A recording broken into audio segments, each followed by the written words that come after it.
Épisode 8. Comment l'entreprise peut-elle contribuer à l'épanouissement personnel de ses collaborateurs?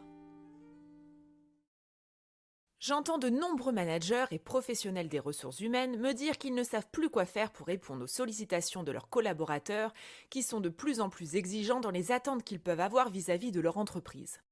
Et ce constat vaut également pour les candidats dont les recruteurs s'arrachent les cheveux pour tenter de satisfaire leurs demandes. En effet, la pénurie de talents dans certains secteurs d'activité a totalement renversé le rapport de force. Ce qui fait que les candidats n'ont aucun scrupule à demander des prétentions salariales et des avantages qui étaient inimaginables il y a encore quelques années de cela. Où est la limite? Jusqu'où peut aller l'entreprise pour attirer et garder ses talents sans se mettre en danger ni avoir le sentiment d'être déraisonnable?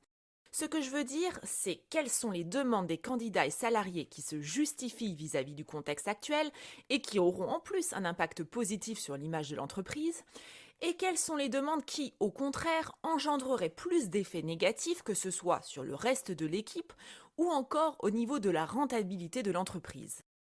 Aujourd'hui, nombreux sont les recruteurs à faire face à des candidats aux prétentions salariales très élevées, parfois même des candidats qui sortent tout juste des écoles. Nous sommes dans une période de quasi-plein emploi dans les grandes villes, avec, nous l'avons dit, des secteurs d'activité qui peinent à recruter. Après tout, qui ne tente rien n'a rien. Donc si le rapport de force est aujourd'hui du côté des candidats, pourquoi ne pas tenter sa chance?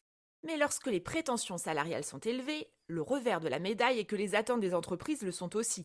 On attend davantage d'un salarié avec un salaire à 20% au-dessus du marché qu'à 20% en dessous. C'est logique. Une autre conséquence qui résulte de ces nouveaux embauchés au salaire élevé est l'équité au sein des équipes. En effet, la progression salariale en interne est souvent lente, il peut donc y avoir une différence importante avec un nouvel embauché. Si en interne l'entreprise ne traite pas ce sujet, il finira par devenir problématique car vous le savez, tout finit par se savoir en entreprise. Donc mon conseil serait de ne pas embaucher un salarié à diplôme et années d'expérience équivalent de vos collaborateurs avec un salaire plus élevé que les leurs, si vous ne pouvez pas aligner les salaires de vos salariés. N'oubliez pas qu'à travail égal, salaire égal, sauf si vous pouvez justifier les différences avec des éléments objectifs. Mais les entreprises ne sont pas confrontées uniquement aux questions des salaires, bonus, primes et autres avantages financiers. Depuis la crise sanitaire, elles font face aux demandes, voire aux exigences, de la prise en compte de l'épanouissement personnel de leurs collaborateurs en milieu professionnel. Dans la pyramide des besoins de Maslow, qui tient son nom du psychologue américain Abraham Maslow, les individus tentent de satisfaire leurs besoins les uns après les autres. Cette pyramide sert à comprendre les leviers de motivation des salariés. Pour y arriver, il faut d'abord satisfaire ses besoins primaires, comme un salaire suffisant, des temps de pause, un poste de travail ergonomique par exemple, puis ensuite ses besoins supérieurs pour obtenir une pleine satisfaction.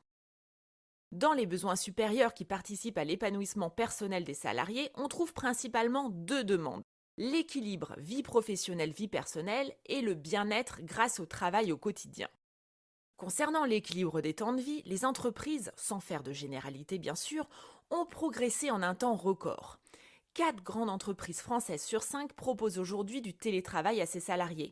Globalement, les employeurs mettent en avant plus de flexibilité et une meilleure organisation du temps de travail.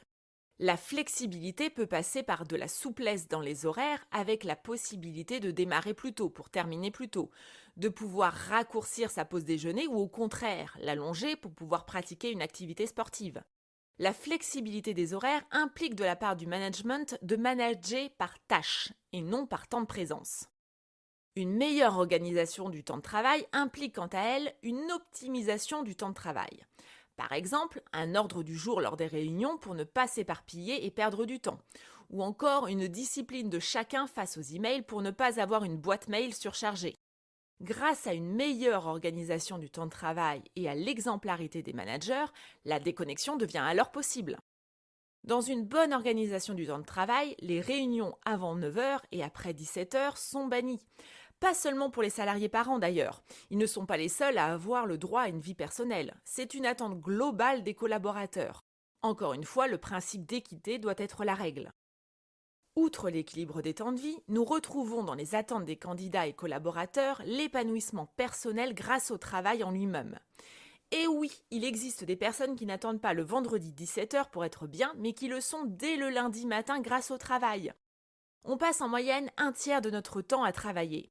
Rechercher l'épanouissement au travail fait donc sens. Pour y arriver, les valeurs de l'entreprise doivent être en adéquation avec celles des candidats et des salariés. Les valeurs ne doivent pas être un simple affichage, mais une réalité. À titre d'exemple, selon le sondage People at Work 2022, 83% des travailleurs de 18-24 ans seraient prêts à démissionner s'ils relevaient des disparités salariales entre les hommes et les femmes. De même, 77% d'entre eux pourraient quitter leur emploi s'ils faisaient face à un manque de diversité et d'inclusion au sein de leur entreprise. Mais la valeur la plus attendue des salariés est la prise en compte de leur santé mentale. 9 salariés sur 10 considèrent leur employeur comme responsable de leur santé mentale selon le baromètre Harris Interactive d'octobre 2022. Non seulement l'entreprise est dorénavant attendue sur ce terrain, mais c'est également devenu un levier d'attractivité et de performance. D'après le même baromètre, 85% des salariés déclarent que leur fidélité à l'entreprise et leur motivation seraient renforcées si leur entreprise mettait en place des actions concrètes pour favoriser le bien-être mental. En termes d'actions concrètes, selon la situation, l'entreprise pourrait proposer à ses collaborateurs un accompagnement RH, une aide avec un psychologue, des groupes de travail pour tenter de trouver des solutions collectives, l'accès à une salle de sport et bien d'autres réponses encore selon les besoins. Mais le bien-être mental peut simplement également être le résultat de bonnes pratiques managériales. Le sens donné au travail par le manager, des missions clairement définies, la reconnaissance du travail accompli, une bonne communication, une écoute active ou encore la résolution des conflits au sein de l'équipe, ce sont toutes ces actions du quotidien qui agissent sur le mental des salariés en bien ou en mal. Quand on fait le bilan des principales attentes des collaborateurs pour tendre vers leur épanouissement, entre l'équilibre des temps de vie et une entreprise avec des valeurs appliquées au quotidien, ce ne sont finalement pas des demandes si farfelues et si contraignantes. Gardez en tête que l'équité doit être la règle et qu'avoir des valeurs fortes permettra de guider vos décisions et actions en fonction de ces dernières. Si vous souhaitez avoir le témoignage d'une entreprise sur les leviers possibles à actionner pour attirer et fidéliser ses collaborateurs, je vous invite à lire mon dernier article sur le blog d'I Know a Place intitulé Centre d'appel client et QVCT, un défi relevé par Domo France qui vous prouvera également qu'il est possible d'instaurer des actions en faveur du bien-être au travail dans tout secteur d'activité. Et je vous dis à bientôt pour un nouvel épisode.